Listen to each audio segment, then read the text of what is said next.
बहुत सोचने के बाद आपने अपनी फिटनेस जर्नी चालू करने का सोचा। अब उसके लिए आपको प्रॉपर डाइट फॉलो करना पड़ेगा और वर्कआउट फॉलो करना पड़ेगा।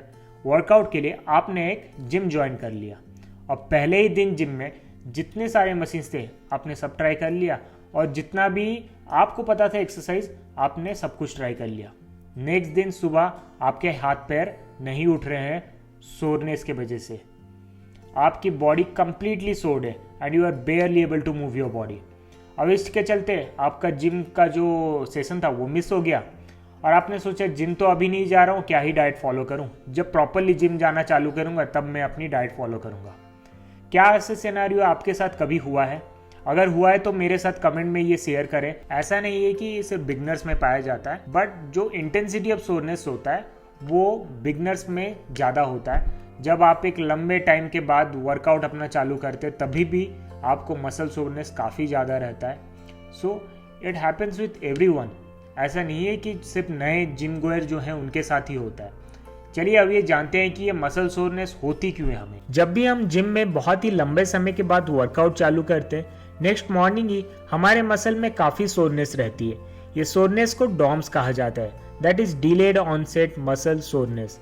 अब डॉम्स हमारे मसल्स की एसेंट्रिक कॉन्ट्रैक्शन की वजह से होती है। एसेंट्रिक कॉन्ट्रैक्शन का मतलब ये है जब हमारी मसल सेम टाइप पे कॉन्ट्रैक्शन होती है that is shortening and relaxation होती है that is lengthening. For example जब हम बाइसेप्स कर्ल की एक्सरसाइज करते हैं उस समय अपने डंबल्स को जब नीचे लेते हैं तब हमारी मसल्स रिलैक्स होती है या लेंथनिंग होती है और साइमल्टेनियसली कॉन्ट्रैक्शन या शॉर्टनिंग भी होती है to hold the weight of the dumbbell.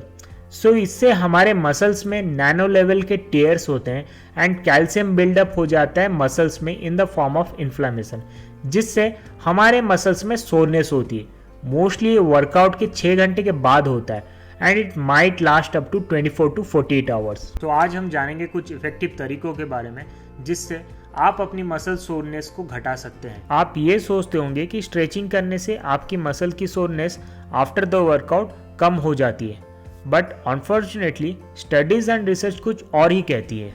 Studies में ये पाया गया है कि स्ट्रेचिंग अगर हम बिफोर या आफ्टर द वर्कआउट करते हैं तो hardly there is any reduction in muscle soreness. अगर हम करें तो करें क्या? घबराइए मत, there are some real effective ways जो साइंटिफिकली प्रूवन है जिससे आप अपनी मसल सोरनेस को घटा सकते हैं। पहला है प्रोग्रेस स्लोली।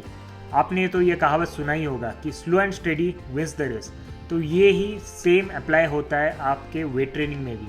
आपको पहले ही दिन जाके आपकी मैक्सिमम स्ट्रेंथ यूटिलाइज नहीं करनी है, आपको सबसे जो लाइटेस्ट वेट है से वर्कआउट करना है and then you have to progress slowly. धीरे धीरे ही आपको बढ़ाना है आपकी इंटेंसिटी ऑफ वर्कआउट। नेक्स्ट है स्लीप।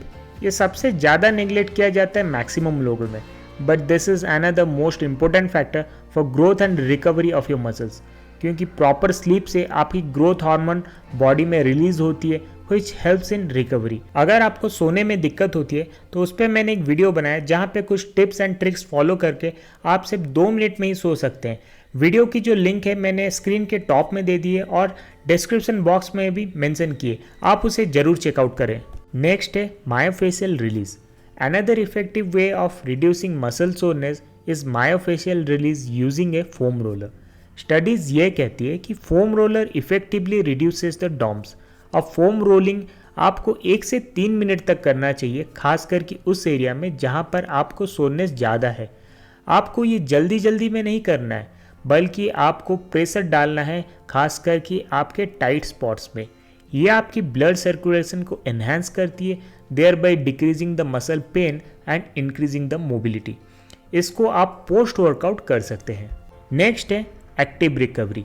स्टडीज़ ये कहते हैं कि active recovery that is light intensity of the workout और cool down exercise after the workout करने से मसल सोरनेस जल्दी घटती है इन कंपैरिजन जहाँ पर एक्टिव रिकवरी नहीं होती है। बट आपको ये ध्यान में रखना है कि active recovery session light intensity ही रहनी चाहिए फॉर 10 to 15 मिनट्स ओनली, जिससे आपके सोर मसल्स को ब्लड फ्लो इंक्रीज होती है, there bye enhancing faster recovery. अगर आपकी लोअर बॉडी सोर है तो जरूरी नहीं है कि उसी सोर मसल्स पे आपको हेवी बारबेल स्क्वाट करना है या लंजेस करनी है। This will unnecessary lead to an injury rather than just go for slow cycling और casual walk would be an good idea. Next है गुड न्यूट्रिशन। अगर आप बहुत कम कैलोरीज खा रहे हैं then your body is not getting enough nutrients to recover and repair. उस केस में आपके मसल सोरनेस ज़्यादा हो सकते हैं and may take longer time than usual to recover. इसलिए अच्छे कैलोरीज कंजप्शन के साथ आपको ऑप्टिमम अमाउंट ऑफ प्रोटीन की भी रिक्वायरमेंट है फॉर स्पीडी रिकवरी। नेक्स्ट है सप्लीमेंट्स। रिसर्च में ये देखा गया कि ओमेगा 3 लेने से आपके मसल सोरनेस जो है वो काफ़ी सिग्निफिकेंटली घट जाते हैं। इसलिए आप फिश ऑयल ले सकते हैं which is rich in EPA and DHA, या डेली डाइट में आप फिश या फ्लैक्सीड इंक्लूड कर सकते हैं to complete your omega 3 requirement. Studies ये भी कहती है कि 2 cups of brewed coffee can reduce DOMS up to an large extent. Next supplement है टॉरिन।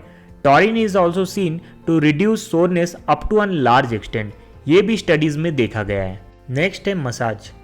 स्टडीज़ ये कहती है कि massage reduces the DOMS by 30%।